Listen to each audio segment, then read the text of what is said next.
నైరుతి రుతుపవనాలు అండమాన్ను తాకాయి.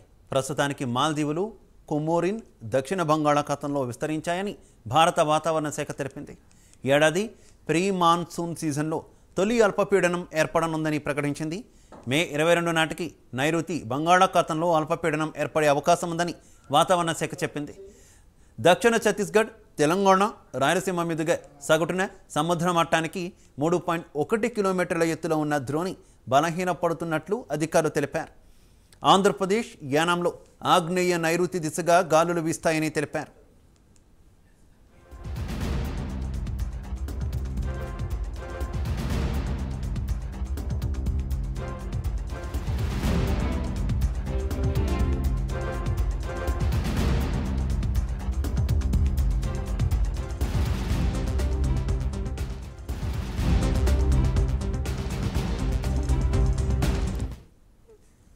ఇక ద్రోణి ప్రభావంతో తెలుగు రాష్ట్రాల్లో మోస్తరు నుంచి భారీ వర్షాలు కురుస్తున్నాయి.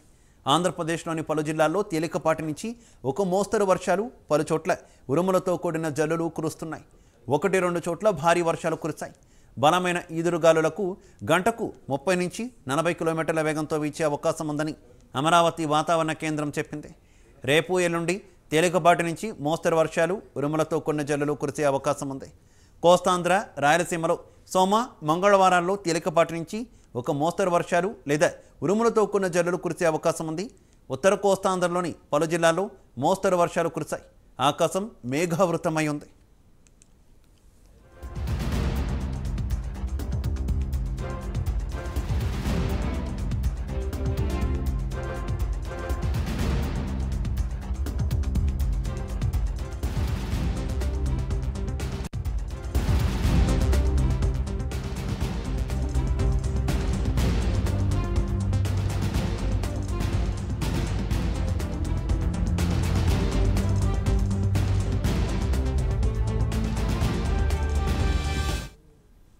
మే 22 నుంచి 27 వరకు బలమైన తుఫాను ఏర్పడే అవకాశాలు ఎక్కువగా ఉన్నాయని వాతావరణ శాఖ తెలిపింది.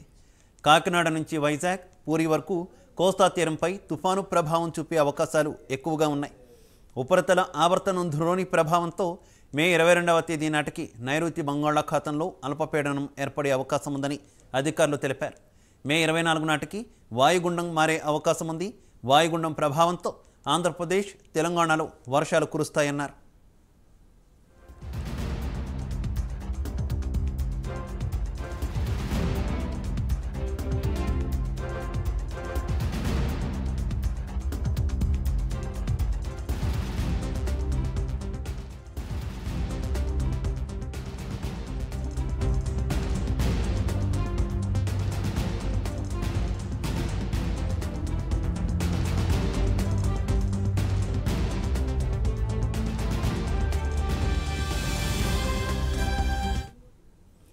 తెలంగాణలో రానున్న 3 రోజుల్లో తేలికపాటి నుంచి మోస్తరు వర్షాలు కురిసే అవకాశం ఉందని హైదరాబాద్ వాతావరణ కేంద్రం తెలిపింది.